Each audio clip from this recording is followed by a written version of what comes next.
Thank you for being with us on today's edition of the program platform. The contemporary society offers diverse opinions for people.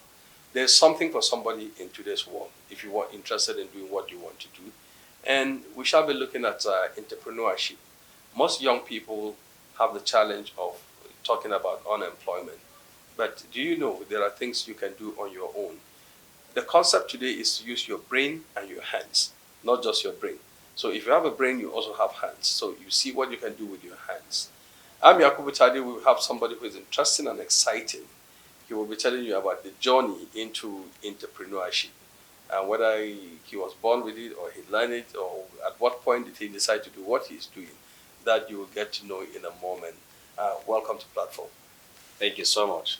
Yes, you tell our viewer your name and uh, give us a bit about your background. Okay. I'm Destiny John Lugnam from Kwanpa, Plateau State. I'm a child to Mr. Noel Lecheral, who is a pastor on the Catholic Church. A farmer, I grew up as an individual who was motivated to learn through a lot, but a lot happens based on the nature of who my parents are. I appreciate them for who they are, for what they have, and how they equip me with the knowledge of them, supporting me in whatever I do in life. I was born 3rd January 1984. Which primary school and secondary school and perhaps tertiary institution? I went to Fungle Primary School, where I did my primary 1 to 6, then Jesus 1 to 3 as Jesus Mugulum Chip. Then my SS1 to 3 at Poly Academy here in Trade Center.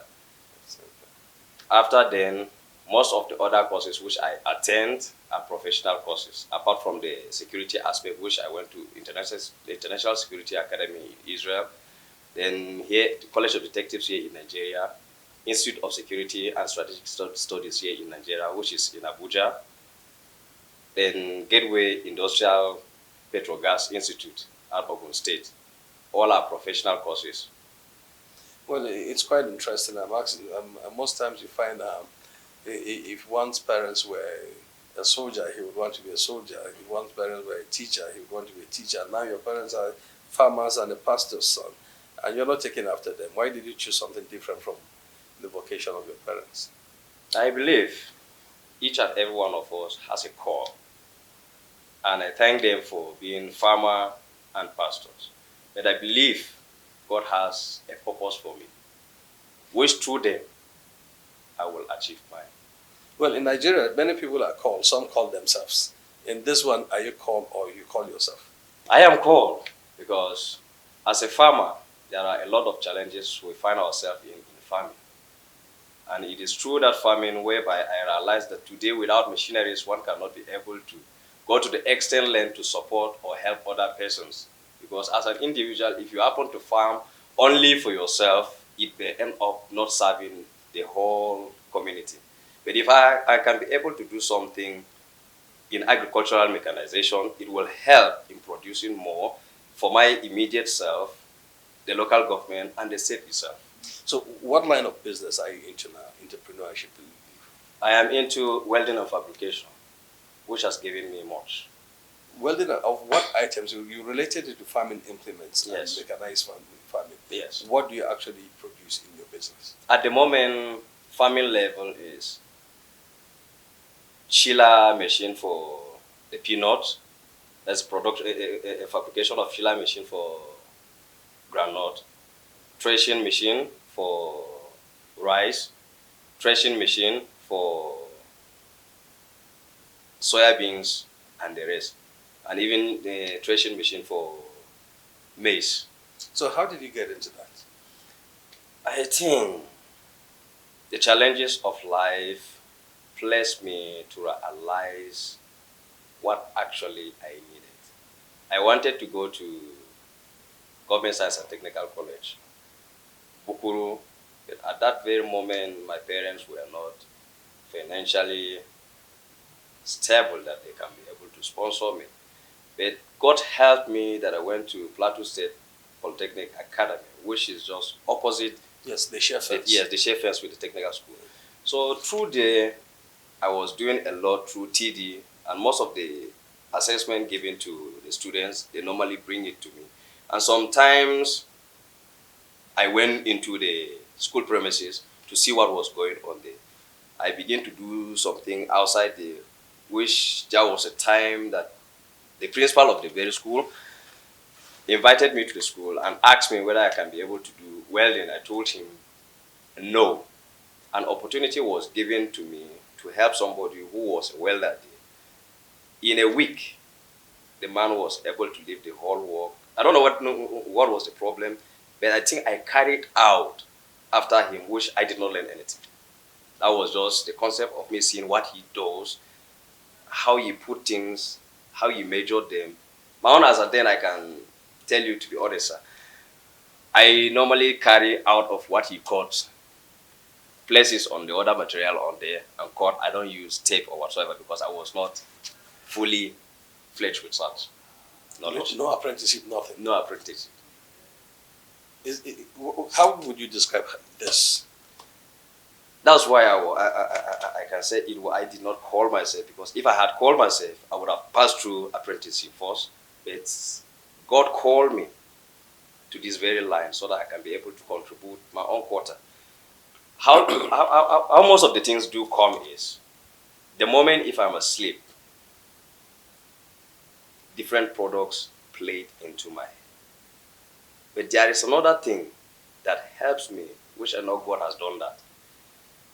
You will see like 10 of the products come up, but the discipline there is I have to prioritize which one at the moment I should take. If not, it will mess up with me. And the moment I start doing something, those things lying subconsciously in my brain or in my head, they will begin to wake up. And if I'm not able to separate those ones that wake up, I will end up, if I have 10,000 naira to do a product of 5,000 naira, I will end up wasting the money without even getting anything done. So I have to discipline myself, narrow it down. For example, if I'm going into the production of cars, which I am into, I can... Cars? Yes. I can fabricate a car from start to finish without any issue. But I would love that there is a specialist who can guide me on some areas of things. But let's get to the business of what you actually produce. You mentioned some of farm implements. Yes. Those, what kind of farm implements and what kind of metal materials do you produce? Locally sourced materials, we source here from building materials. Some of them are actually from antiques that if you get, you buy from them. And coming to that very material, most of them are not too expensive.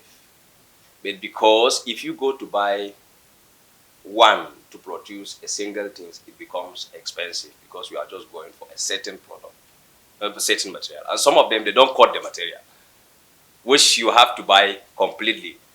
And at this very stage in time, sometimes you just go for a half sheet, but you must buy the complete sheet, which makes it capital intensive for some of us that are just starting.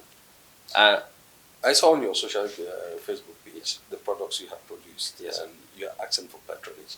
What is the motivation for those kind of projects? I know the ones you also, they came to you in a dream, and how would they feel the gap in the market?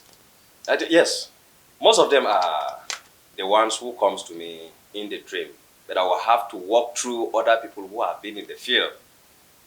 I source from the people who already are into the business, modify them to today's needs. Some of them are out of the market, but they are still mention some of them you have produced. Okay, like wheelbarrows. Yeah. The ones we had back then are strong, but the one at the recent time, most of them are used with very light materials, whereby if the owner buys today, it doesn't last. And some of the bearings used in that, they don't take their time to fabricate so that a person who afford or buys it can be able to enjoy it. It's a matter of when we sell and it had a problem, they will have to come back.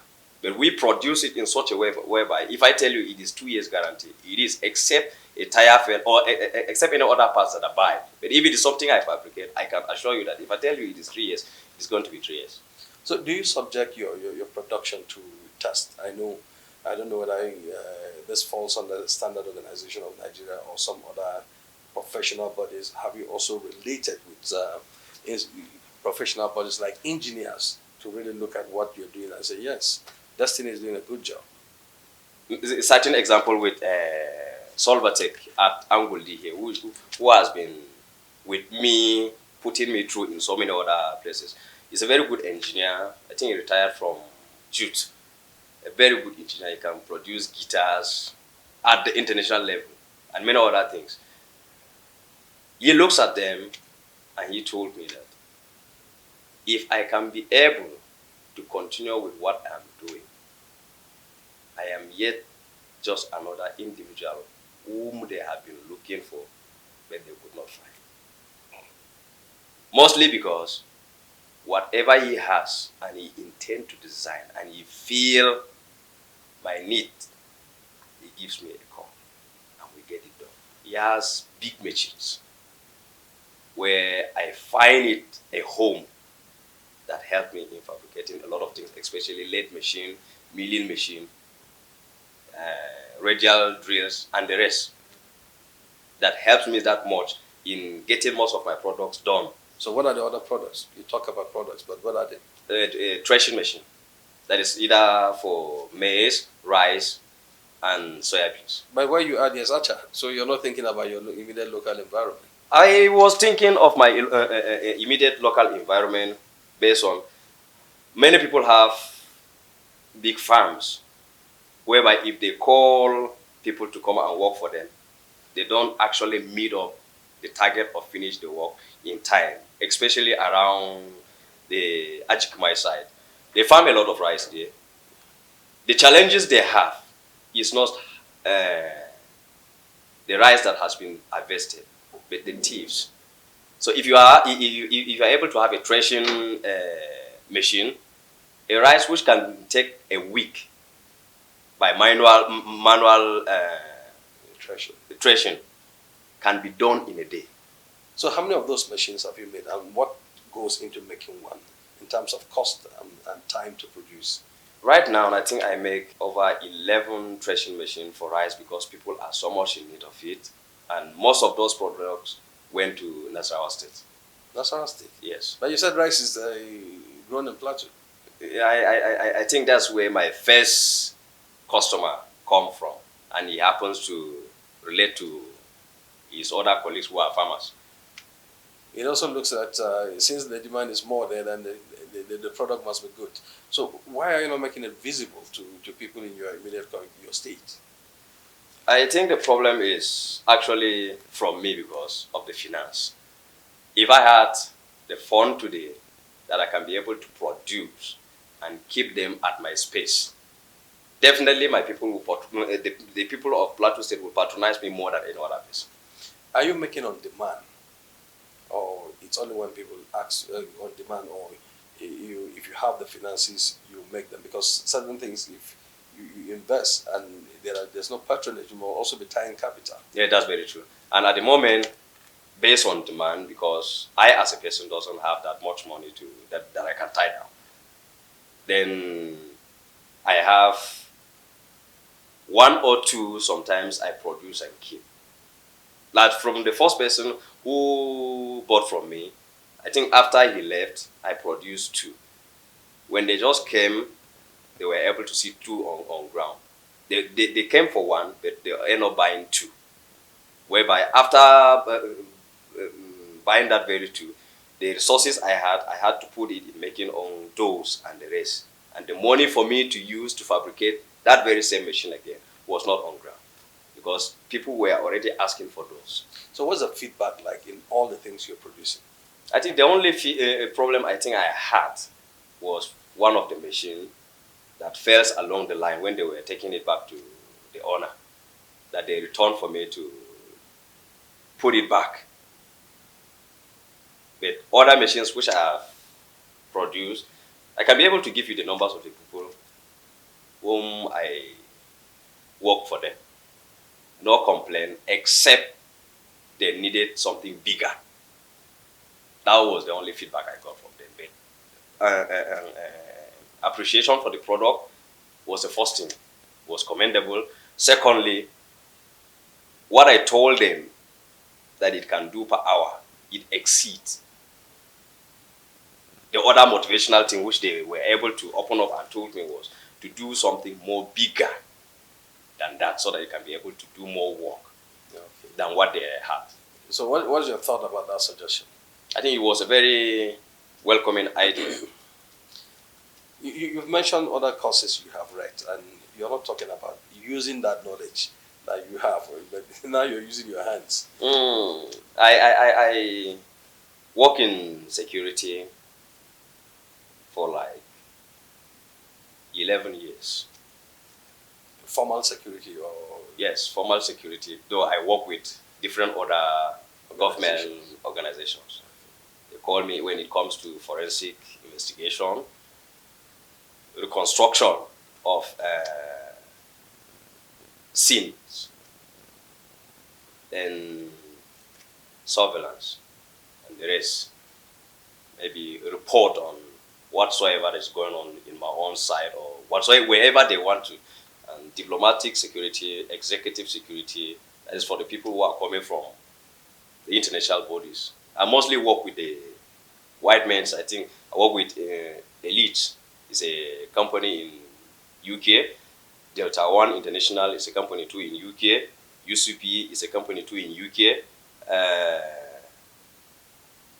Extrafor is a military contracting organization, which I work for them as well. But at the moment, I'm able to earn Interpol. Yes. But this is your major preoccupation at the moment. Yes, at the moment. Now, you have learned this thing. You started this thing without going through apprenticeship. Yes. And some people like to just monopolize their knowledge and die with their knowledge.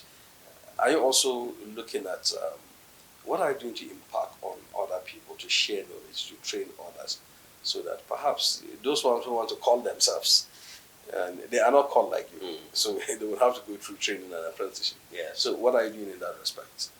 That has been the very thing that motivated me every day to see that I will not be the only person doing this. In technology, what I'm doing is like I did nothing.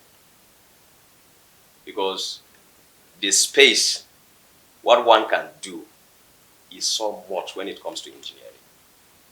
In fact, I did nothing already.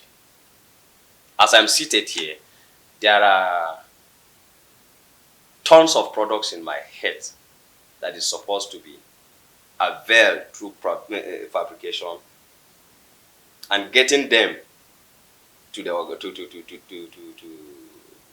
for the people to use, whereby now I as a person cannot do alone.